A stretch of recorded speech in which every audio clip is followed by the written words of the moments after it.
Hey guys, it's Tom Box. Welcome to MST.TV. In this video, we're gonna crush the Salamangreat matchup. That's right, the deck's not even out, but I'm gonna smother the flame before it gets out of control. Ho ho ho, no pun intended. Actually, all puns intended. Just notice I have like really anime-esque hair right now. That's what happens when I wear a hat, apparently. So what makes them so strong? Salamangreats have a consistent 2-card combo made up of Spinny and Gazelle. Once they have access to both those 2 cards, they are able to go down a variety of plays. Going first, they can set up a control board made up of traps and counter traps so they can pop your cards or negate your activation. And what's worse is that they are able to recover this trap / counter trap and then reset up that for the next turn. So that is basically an endless loop, and once you find yourself losing, you're not coming back. However, if they're going second, they can OTK you on the spot, punching over 8,000 damage with 1 hit. So if you leave anything in attack mode, you're going to die. Since this is such a budget-friendly option, you can expect most of your budget competitive players to jump ship onto playing this deck. So we're going to break down the weakness of this deck. We're going to look at the how to side against it going first, from the floodgates, stun cards, and the solid counter cards, to the going second cards of hand traps, disablers, and back row removal. Now I want to give a huge shout out to my Patreons out there. Remember to request your proxies for this month of February, and I will see you guys in the Discord or in the Patreon channel. And huge thank you to all my most recent patrons, because I love you guys for supporting this channel. And if you guys believe in my ability, check out the Patreon link in the description below, and we'll submit your proxy request for the month of February. I got about 4 slots left, and then the sheet will be ready by the end of this week. To summarize the weakness of the deck after playing it for about 2 months, I can say there's 3 key parts that if you can handle these 3 areas and you can follow up with a strong push, you can usually beat this deck. First of all, they're monotype. They're all Cyberse related, and because they're all Cyberse related, there is a floodgate for that, and once you enable that floodgate, it basically feels like you're under Vanity's emptiness, which is there can only be 1. The second thing is the counter trap and the regular trap, the things that maintain control. Those 2 cards are not exactly the best type of cards because they have an activation requirement. Now for the counter trap Salamangreat Roar, you need to control a Salamangreat Link monster. So if you can deal with the Salamangreat Link monster and force, say, the counter trap to go off, then you forced it.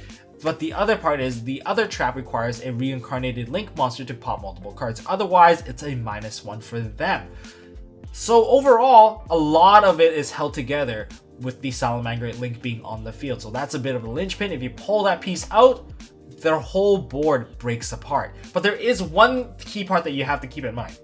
They are able to protect themselves at least once with the Veilings in the graveyard, because if you're going to destroy their cards, they're only going to banish the Veilings in the graveyard to protect it. So it's a little bit harder than it looks, and so you need to take an extra step to get there. So if we're going to be going first, we're going to side in some floodgates, and the best floodgate against the deck would be there can only be 1. The deck is Cyberse reliant, and because it's so locked into Cyberse, this is the best floodgate. It almost feels like Vanity's emptiness. Once they summon their first Cyberse monster and you flip that on them, what do? That's their normal summon.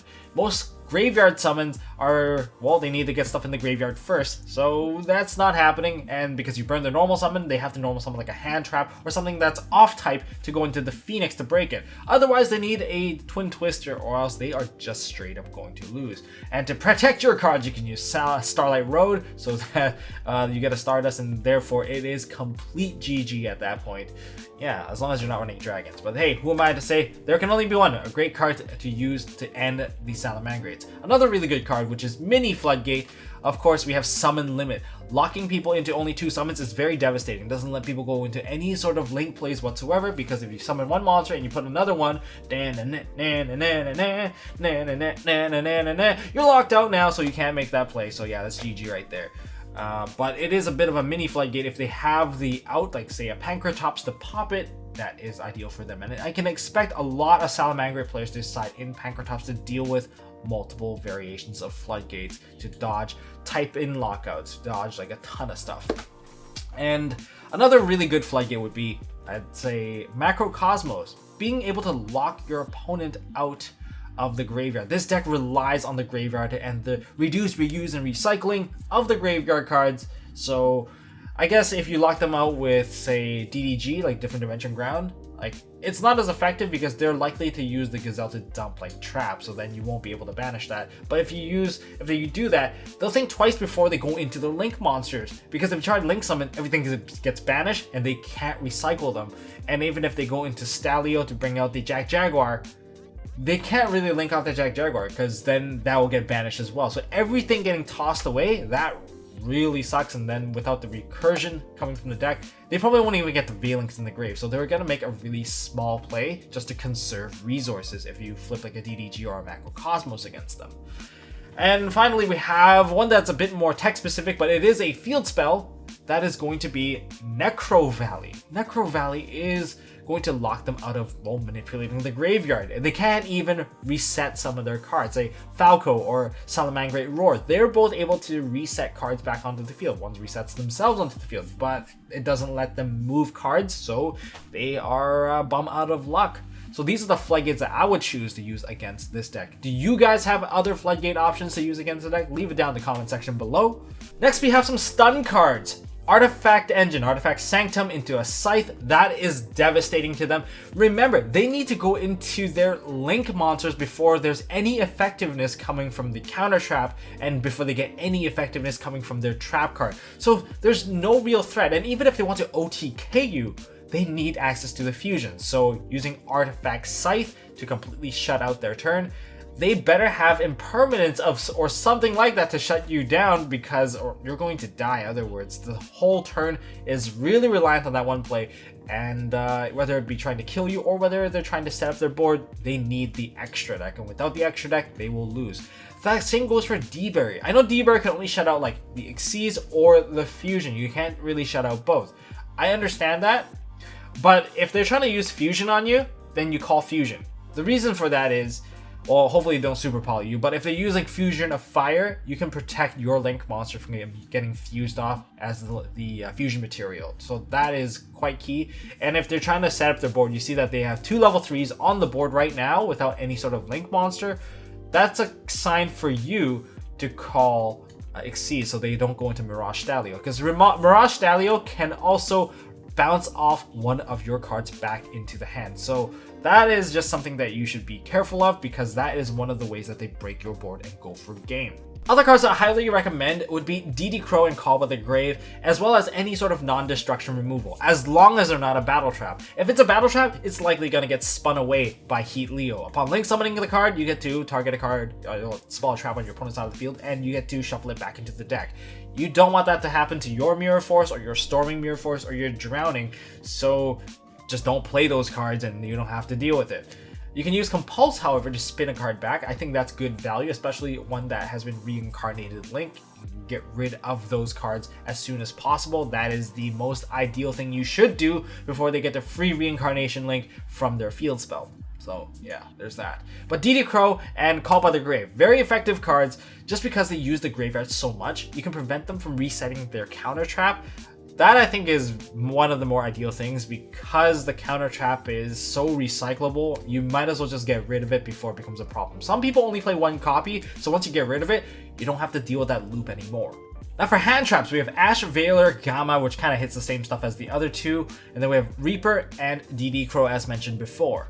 Now for hand traps, depending on how many hand traps you have, you can hit different things. But if you only have 1 Ash Blossom, if you only have 1, then you should be hitting the Mirage Stalio, because if you hit the Mirage Stalio, they're not able to summon out a monster out of the deck. That would have been a free plus for them, and you get to cancel out the free plus, which I think is very important. And if they want to continue making their play, they might have to get rid of the Mirage Stalio because of it to go into the Sunlight Wolf. So you could potentially clear off one of their biggest threat removers off of the table. So that is what I would say you can try to hit. If you have multiple hand traps, however, you have the option to hit, say, the Valence to prevent them from getting the field spell, and therefore they have to commit more resources to go into the reincarnation Link, and that actually hurts them when it comes to doing the multi-board pop. Or you can hit Gazelle. Only hit Gazelle if they have like low amount of cards in their hand, because if they have a lot of cards in their hand, hitting Gazelle might not actually do anything. But if you hit Gazelle, they're trying to mill a card that they need, and you can actually stop them. Usually it's going to be the trap card that they throw in there, and you might prevent the trap card altogether. But only do that if you have multiple hand traps that you can expend. For Valor and Impermanence, if you only have one copy of this and your opponent's going second and it looks like they're going for the fusion route to punch you in the face for game, then you should save that card for the Violet Chimera coming out at the end, because you will save yourself about 6,000 plus worth of life. That's a lot of life. That gives you an additional turn. And if they go into Violet Chimera, they usually have to commit to a lot of resources, and they'll be down resource, so once you get out of that play, you'll be able to outplay them quite easily. Otherwise, if you have multiple hand traps and they're trying to go first and you want to break their setup, you can hit the Mirage Stallion once again, really good target. And you can even stop the Sunlight Wolf from re-adding cards back from the graveyard. That is okay, I guess, but if you have multiple hand traps, then you do that. Otherwise, stop the Mirage Stallion as probably the first thing. There's no point hitting like Lady Debug or Foxy, because they'll just link them off into Valence anyway, and once you burn off your Ash or whatever, they'll be able to get that free search, and that's just not beneficial for you. It's really beneficial for them. DD Crow has a ton of targets. You can hit the Spinny, which is probably one of the best things for you to hit. You can hit their Jack Jaguar if you decide to wait that long to hit the Jack Jaguar, or maybe it just came up later on and they're activating Jack Jaguar. And you can also hit the counter trap. Getting rid of that counter trap, I think, is one of the key priorities, especially when you don't have any way to deal with it. And if you're going to be using effects, yeah, you should get rid of that counter trap. You can DD Crow it out. Usually they'll mill it into the graveyard, and that's your opportunity to do so. Or when it activates to reset itself, or when the Sunlight Wolf targets it to put it back, or Falco setting it on the field. Whatever the case may be, DD Crow can really mess up your opponent's synergy. For Reaper, just get rid of Sunlight Wolf. Without Sunlight Wolf, they have a lot less recovery coming out of the graveyard. And time for some back row control against the deck. Number 1, Denko Sekka, my favorite Bay of them all. Thunder Dragon choice number 1. Right there, just drop it and then just go for the OTK, I guess. Number 2, you have Twin Twisters. You can deal with 2 back rows. Sometimes there's 2 back row, and usually there is 2 back rows, so might as well pop 2 cards. What I would recommend would be follow the Twin Twister after something. Because if you use Mind Control first to try to take away your opponent's cards, they're going to flip the card right away. And now you can use Twin Twister without dealing with the back row counter trap to protect everything. So you get to clear everything all at once, so you require 2 cards if you use Twin Twister. Same idea with Hey Trunade. Hey Trunade is amazing, but it's likely going to get negated. It is your bait trap. And once the deck loses tempo, especially a control deck, it's easy peasy. Just throw them to the side, just slam them on the wall, and they're basically GG. And speaking of Mind Control, they're Link Monster. If they don't have 2 back row, with 1 being the counter trap, then they just lose at this point, because they have to turn their trap card, Salamangreat Rage, into like a crappy Raigeki break. And that is something that any deck can probably deal with in this day and age. And you get yourself a nice Link 2. And that Link 2 can go into some fancy mythical creatures like unicorns and sunshines and rainbows. Ooh, why not? And of course, if you're not siding this card already, don't forget to use the Red Reboot, because Red Reboot can turn off the counter trap, and you're saving it for the counter trap. If there's 2 back row, then save it for the counter trap. If there's only 1 back row, then use it on the 1 back row right away, and then try to get the OTK right away. Or if they do set a back row, make sure you pop it before it gets out of hand, because they're likely going to set something very, very devastating, as this deck does run traps after all. And finally, Kaijus. Just throw a Kaiju onto the Link Monster. That turns off the counter trap, turns off the regular trap. What do you got to lose? Easy peasy lemon squeezy. Alright, that's all I got for this video, guys. If you guys enjoyed this video, leave me a thumbs up. If you guys want to add on to this list of how you guys beat Salamangreat, leave it down in the comment section below. You can even leave matchup specific tips for those who play those specific matchups. I appreciate it. I'll read through your comments, and I'll rate it whether or not it is valid or not. Of course, I'm not one of those yes man type commentaries. I will question your logic. Ooh, take the challenge. Take the Tom Box challenge. And no, I am not that Thomas Chung. Until then, well, hit that subscribe button, ring that notification bell, and as always, don't forget to hold on to MST.TV. Hey guys, thanks for watching. If you like this video, please drop us a like so we know we are doing a good job, and you can also subscribe to MST.TV for more fantastic videos by clicking on the button on the left. Don't forget to check out our partners at Imperium Duelist. They make really high quality mats, including some of my own limited edition release stuff. And if you want to check out one of our past videos, click here on the right. As always, don't forget to hold on to your MST.TV, and I'll see you next time.